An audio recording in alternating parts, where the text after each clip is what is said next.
вале и прерывка маҷбурия. Касе хизмат накардай билет наметавонад. Кар рейсҳо бо махкам мешавад. Вайни билет надошта бошӣ, агар тӯй карда наметавонӣ.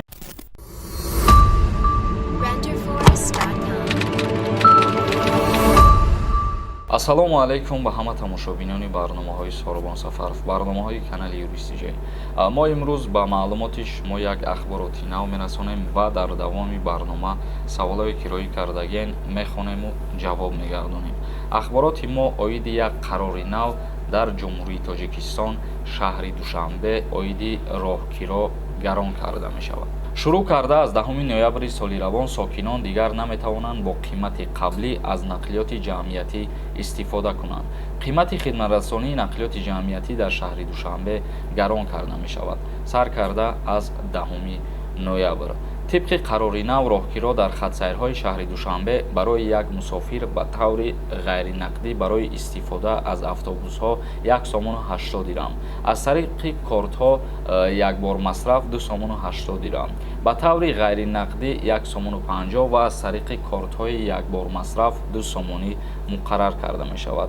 Барои микроавтобусҳо бошад 2 сомону 50 дирамро дар бар мегирад ва нархи таксиҳо дар 1 километр баробар ба 3 сомон карда мешавад. Яъне ки микроавтобусҳо гуфта спринтероро дар назар дорем. Тамошобинони азиз, чӣ хеле ки имрӯзҳо бисёре аз мову шумо истифода мебарем, ба ҳамин хотир гуфтание махсус дар бораи ҳамин ки нархи спринтеро шурӯъ карда аз 10 ноябр ба 2 сомону 50 дирам баробар мешавад ва шахсиятҳое ки таксиҳо истифода мебаранд, ширкатҳое ки имрӯзҳо дар шаҳри Душанбе кору фаъолият мекунанд, аз 10 ноябр 1 километри таксиҳо баробар ба 3 сомонӣ мешавад. Комментариёро мехонем ба саволотон ҷавоб мегардонем. 8057 нависонда ки ассалому алайкум акай Сорбон, запретот то ҳоли ҳуй нашидестанд. Ягон сабаб ҳаст ё ин ки не? Мо дина дар барномамон гуфтем ки авфи муҳоҷиро шид, яъне ки ҳукумати Федератсияи Россия бештар аз 100 000 нафар шаҳрвандои Ҷумҳурии Тоҷикистона авф кард ва шахсиятҳоеро гуфт ки дар авф дохил намешаванд. ин ҳамун шахсиятҳое мебошанд ки бо тариқи судӣ аз Федератсияи Россия депорт шидагиянд. ғайри ҳамин шахсиятҳо дигар нафарое ки мақсад административни правонарушение кардагиянд, мисол дар роҳрӯ барои ягон чизи дигар қабилаги ҷаримашон кардагиянд, ӯ шахсиятҳо дар авф дохиланд. ва боз бисёри нафарҳо дар ин маврид савол доданд ки мо чӣ хел бифаҳмем. Шумо метавонед ки ба фурудгоҳ бирен, муроҷиат кунен ва дар оҷа бо ҷавоби аниқша ба шумо меган.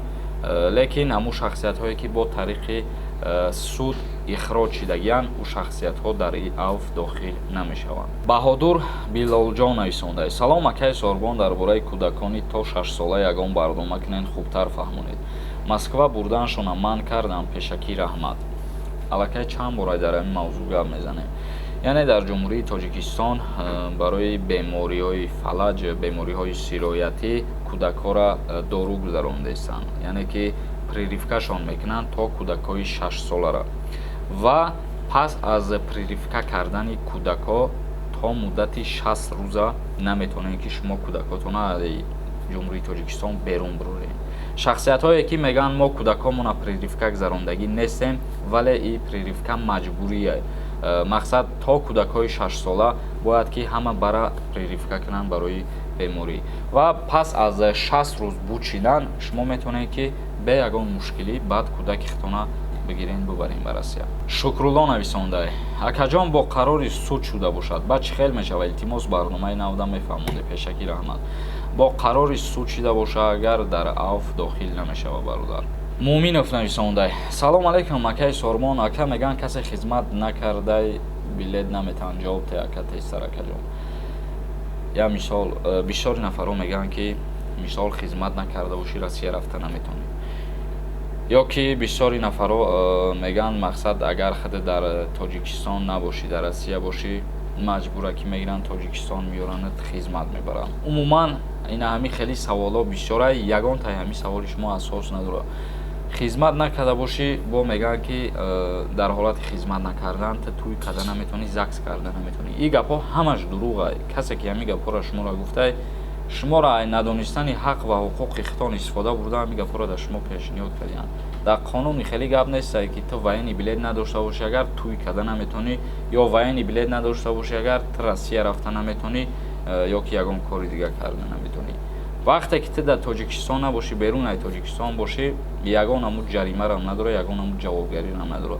вале дар ҷумҳурии Тоҷикистон ки бошӣ, дар ҳолати даъват кардан ба хизмати ҳарбӣ, синни солат ба хизмат расида боша, бояд ба хизмат барай хизмат кунед. Комрон Холов нависонда: салом бародари азиз, визаи маро дида метавонӣ маҳкама ё ки не? Не бародар, ман наметавонам, мутаассифона. фурудгоҳ мераям, унҷода мебинан ҳастаю.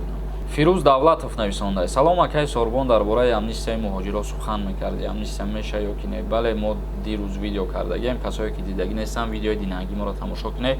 Дар уҷа маълумоти пурра додагем. ҳамаша гуфтагем ки киҳо авф мешаванд, киҳо не. Дунёи муҳоҷир нависонда: акай илтимос номерои WhatsApp-та навис, як навор ҳаст каналда партоин. Тоҷикои хидмонда ёрдам дар кор аст. 100 нафар тоҷикоро фреб карда паспортҳошона гирифта, пулшона надодестанд дар шаҳри Воронеж. WhatsApp да навис видеоҳошона партом. Канали ман дар байни 100 нафар 12 модарои тоҷик мебошанд. Видеоро каналда монда паҳн кун, ҳама бинад. Имрӯз TikTok дар прямой эфир даққатиам одамои тоҷик кати гап задам. Як боғ да кор мекарданд. Ҳама одамои калонсола, як ёрдамшон диҳем. бародар, ман фикр мекунам дар Россия агар ӯро кидат карда бошанд, ба YouTube видео мондан пули ӯро наметанад. то вақте ки дар онҷо ягон кас нарава гап назана, мисол коршона буд накуна, майли мада фарқ надорад, ман 10 та видеотона мегирам, мемонам, не ки ин видео ман мондан ягон фоида надорад. маънои ӯро надорад ки ҳамо одамо тамошо мекунанд, пули ӯро бармегардонанд. ягон одаме ки бошад дар Россия, ягон одами ғамхор, ягон одами ба дили гирда бошад, ҳамуда муроҷиат кунед, ай пай ҳамин кор шава. фикр мекунам ай наздик бираванд, кор тезтар ҳал мешавад. Валиев нависонда: салом алейкум ака, рейсҳо бо маҳкам мешавад меган, ростае? Не бародар, маҳкам намешавад. як каси дига нависондаи Сорбон аму патента аниқ кун ку арзон мешавад. дар бораи арзоншавии патент ягон қарор ё ягон ахборот нестае. чӣ хеле ки нархш буд, аму хел истодагие. Сафолов нависондаи: ака ваксинаи грипп омадаи, агар нагзарониш чӣ гап мешавад? барои грипп шаку намедонам бародар, не ки барои ҳамин беморие ки айни ҳол ҳастай, касе ки ваксина намеспорад дар Федератсияи Россия қарор дорад, ба фикрам ки ай якм қарор мебирояд, ҳамун шахсиятҳоро ҷарима мекунад. тамошобинони азиз, барномаро ҷамъбаст мекунем ба ҳамин ва ягон саволи дига дошта бошед дар комментария бинависонед. то барномаҳои дигар, худованд ҳамаи мо шуморо нигаҳбон бошад.